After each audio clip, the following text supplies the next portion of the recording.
निशा काम निपटाकर बैठी ही थी कि फोन की घंटी बजने लगी। मेरठ से विमला चाची का फोन था। बिटिया, अपने बाबूजी को आकर ले जाओ यहाँ से, बीमार रहने लगे हैं, बहुत ही कमजोर हो गए हैं।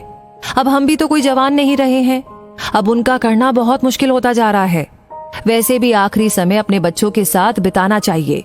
निशा बोली, ठीक है चाची जी, इस रविवार को आते हैं, बाबूजी को हम दिल्ली ले आएंगे। फिर इधर उधर की बातें करके फोन काट दिया। बाबूजी 3 भाई है, पुश्तैनी मकान है, तीनों वहीं रहते हैं। निशा और उसका छोटा भाई विवेक दिल्ली में रहते हैं अपने अपने परिवार के साथ। 3-4 साल पहले विवेक को फ्लैट खरीदने के लिए पैसे की आवश्यकता पड़ी, तो बाबूजी ने भाइयों से मकान के अपने 1/3 हिस्से का पैसा लेकर विवेक को दे दिया था। कुछ खाने पहनने के लिए अपने लायक रखकर। दिल्ली आना नहीं चाहते थे, इसलिए एक छोटा सा कमरा रख लिया था, जब तक जीवित थे तब तक के लिए। निशा को लगता था कि अम्मा के जाने के बाद बिल्कुल अकेले पड़ गए होंगे बाबूजी, लेकिन वहाँ पुराने परिचितों के बीच उनका मन लग जाया करता था। दोनों चाचियां भी ध्यान रखती थी। दिल्ली में दोनों भाई बहन की गृहस्थी भी मजे से चल रही थी। रविवार को निशा और विवेक का ही कार्यक्रम बन पाया मेरठ जाने का। निशा के पति अमित एक व्यस्त डॉक्टर है, महीने की लाखों की कमाई है। उनका इस तरह से छुट्टी लेकर निकलना बहुत मुश्किल है। मरीजों की बीमारी न रविवार देखती है न सोमवार। विवेक की पत्नी रेनू की अपनी जिंदगी है, उच्च वर्गीय परिवारों में उठना बैठना है। इस तरह के छोटे मोटे पारिवारिक पचड़ों में पड़ना उसे पसंद नहीं। रास्ते भर निशा को लगा विवेक कुछ अनमना गुमसुम सा बैठा है। वो बोली, इतना परेशान मत हो, ऐसी कोई चिंता की बात नहीं है, उम्र हो रही है, थोड़े कमजोर हो गए हैं, ठीक हो जाएंगे। विवेक झेपते हुए बोला, अच्छा खासा चल रहा था, पता नहीं चाचा जी को ऐसी क्या मुसीबत आ गई कि 2-4 साल और रख लेते तो क्या होता। अब तो मकानों के दाम आसमान छू रहे हैं, तब कितने कम पैसों में अपने नाम करवा लिया 3रा हिस्सा। निशा शांत करने की मंशा से बोली, ठीक है ना, उस समय जितने भाव थे बाजार में उस हिसाब से दे दिए, और बाबूजी आखिरी समय अपने बच्चों के बीच बिताएंगे तो उन्हें अच्छा लगेगा। विवेक उत्तेजित हो गया और बोला, दीदी तेरे लिए ये सब कहना बहुत आसान है, 3 कमरों के फ्लैट में कहाँ रखूंगा उन्हें। रेनू से किटकिट रहेगी सो अलग, उसने तो साफ मना ही कर दिया है, वो बाबूजी का कोई काम नहीं करेगी। वैसे तो दीदी, लड़कियां हक मांगने तो बड़ी जल्दी से खड़ी हो जाती है, करने के नाम पर क्यों पीछे हट जाती है। आजकल लड़कियों की शिक्षा और शादी के समय में भी अच्छा खासा खर्चा हो जाता है। तू क्यों नहीं ले जाती बाबूजी को अपने घर, इतनी बड़ी कोठी है, जिया जी की लाखों में कमाई भी है। निशा को विवेक का इस तरह बोलना ठीक नहीं लगा। पैसे लेते हुए कैसे वादा कर रहा था बाबूजी से, आपको किसी भी चीज की आवश्यकता हो आप निसंकोच फोन कर देना, मैं तुरंत लेकर आ जाऊंगा। बस इस समय हाथ थोड़ा तंग है, नाम मात्र पैसे छोड़े थे बाबूजी के पास, और फिर कभी फटका भी नहीं उनकी सूद लेने। निशा ने कहा, तू चिंता मत कर, मैं ले जाऊंगी बाबूजी को अपने घर। सही है, उसे क्या परेशानी, इतना बड़ा घर, फिर पति रात दिन मरीजों की सेवा करते हैं, एक पिता तुल्य ससुर को आश्रय तो दे ही सकती है। बाबूजी को देखकर उसकी आंखें भर आई। इतने दुबले और बेबस दिख रहे थे। गले लगते हुए बोली, पहले फोन करवा देते तो पहले लेने आ जाती। बाबूजी बोले, तुम्हारी अपनी जिंदगी है, क्या परेशान करता, वैसे भी दिल्ली में बिल्कुल तुम लोगों पर आश्रित हो जाऊंगा। रात को डॉक्टर साहब बहुत देर से आए, तब तक पिता और बच्चे सो चुके थे। खाना खाने के बाद सुकून से बैठते हुए निशा ने डॉक्टर साहब से कहा, बाबूजी को मैं यहाँ लेकर आई हूँ। विवेक का घर बहुत छोटा है, उसे उन्हें रखने में थोड़ी परेशानी होती। अमित के एकदम तेवर बदल गए। वो सख्त लहजे में बोला, यहाँ ले आई हो से क्या मतलब है तुम्हारा? तुम्हारे पिताजी तुम्हारे भाई की जिम्मेदारी है। मैंने बड़ा घर वृद्धाश्रम खोलने के लिए नहीं लिया था, अपने रहने के लिए लिया है। जायदाद के पैसे हड़पते हुए नहीं सोचा था साले साहब ने कि पिता की करनी भी पड़ेगी। रात दिन मेहनत करके पैसे कमाता हूँ, फालतू लुटाने के लिए नहीं है मेरे पास। पति के इस रूप से अनभिज्ञ थी निशा। रात दिन मरीजों की सेवा करते हो, मेरे पिता के लिए क्या आपके घर और दिल में इतना सा स्थान भी नहीं है? अमित के चेहरे की नसें तनी हुई थी। वो लगभग चीखते हुए बोला, मरीज बीमार पड़ता है, पैसे देता है ठीक होने के लिए, मैं इलाज करता हूँ, पैसे लेता हूँ। ये व्यापारिक समझौता है, इसमें सेवा जैसा कुछ नहीं है। ये मेरा काम है, मेरी रोजी रोटी है। बेहतर होगा तुम 1-2 दिन में अपने पिता को विवेक के घर छोड़ आओ। निशा को अपने कानों पर विश्वास नहीं हो रहा था। जिस पति की वो इतनी इज्जत करती है वो ऐसा बोल सकते हैं। क्यों उसने अपने भाई और पति पर इतना विश्वास किया?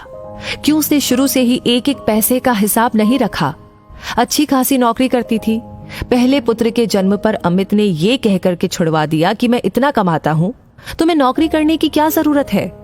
तुम्हें किसी चीज की कमी नहीं रहेगी, आराम से घर रह कर के बच्चों की देखभाल करो। आज अगर नौकरी कर रही होती तो अलग से कुछ पैसे होते उसके पास, या 10 साल से घर में सारा दिन काम करने के बदले में पैसे की मांग करती तो इतने तो हो ही जाते कि पिताजी की देखभाल अपने दम पर कर पाती। कहने को तो हर महीने बैंक में उसके नाम के खाते में पैसे जमा होते हैं, लेकिन उन्हें खर्च करने की बिना पूछे उसे परमिशन नहीं थी।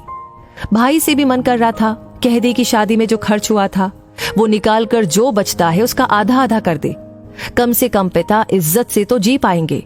पति और भाई दोनों को पंक्ति में खड़ा करके बहुत से सवाल करने का मन कर रहा था। जानती थी जवाब कुछ ना कुछ तो अवश्य होंगे, लेकिन इन सवाल जवाब में रिश्तों की परतें दर परतें उखड़ जाएंगी और जो नग्नता सामने आएगी उसके बाद रिश्ते ढोने मुश्किल हो जाएंगे। सामने तस्वीर में से झांकती 2 जोड़ी आंखें जीभ पर ताला डाल रही थी। अगले दिन अमित के अस्पताल जाने के बाद जब नाश्ता लेकर निशा बाबूजी के पास पहुंची तो वे सामान बांधे बैठे थे। उदासी भरे स्वर में बोले, मेरे कारण अपनी गृहस्थी मत खराब कर। पता नहीं कितने दिन है मेरे पास और कितने नहीं। मैंने इस वृद्धाश्रम में बात कर ली है, जितने पैसे मेरे पास है उसमें मुझे वो लोग रखने के लिए तैयार है। ये ले पता, तो मुझे वहां छोड़ा और निश्चिंत होकर अपनी गृहस्थी संभाल। निशा समझ गई बाबूजी की देह कमजोर हो गई है, दिमाग नहीं। दामाद काम पर जाने से पहले मिलने भी नहीं आया। साफ बात है ससुर का आना उसे अच्छा नहीं लगा। क्या सफाई देती, चुपचाप टैक्सी बुलाकर उनके दिए पते पर उन्हें छोड़ने चल दी। नजरें नहीं मिला पा रही थी, ना ही कुछ बोलते बन रहा था। बाबूजी ने ही उसका हाथ दबाते हुए कहा, परेशान मत हो बिटिया, परिस्थितियों पर कब हमारा बस चलता है। मैं यहाँ अपने हम उम्र लोगों के बीच खुश रहूंगा। 3 दिन हो गए थे बाबूजी को वृद्धाश्रम छोड़कर आए हुए। निशा का ना किसी से बोलने का मन कर रहा था और ना ही कुछ खाने का। फोन करके पूछने की भी हिम्मत नहीं हो रही थी कि वो कैसे है। इतनी ग्लानि हो रही थी कि किस मुंह से पूछे। वृद्धाश्रम से ही फोन आ गया कि बाबूजी अब इस दुनिया में नहीं रहे। 10 बजे थे, बच्चे पिकनिक पर गए थे। 8-9 बजे तक आएंगे। अमित तो आते ही 10 बजे तक है। किसी की भी दिनचर्या पर कोई असर नहीं पड़ेगा। किसी को सूचना भी क्या देना। विवेक ऑफिस चला गया होगा, बेकार छुट्टी लेनी पड़ेगी। रास्ते भर अविरल अश्रु धारा बहती रही। कहना मुश्किल था पिता के जाने के गम में या अपनी बेबसी पर आखिरी समय पर पिता के लिए कुछ भी नहीं कर पाई।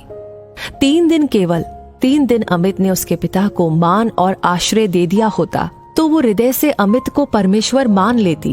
वृद्धाश्रम के संचालक महोदय के साथ मिलकर उसने औपचारिकताएं पूरी की।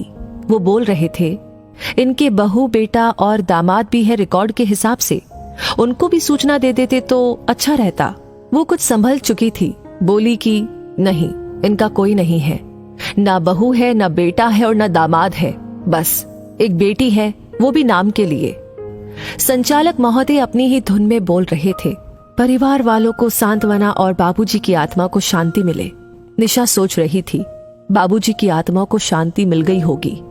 जाने से पहले सबसे मोह भंग हो गया था।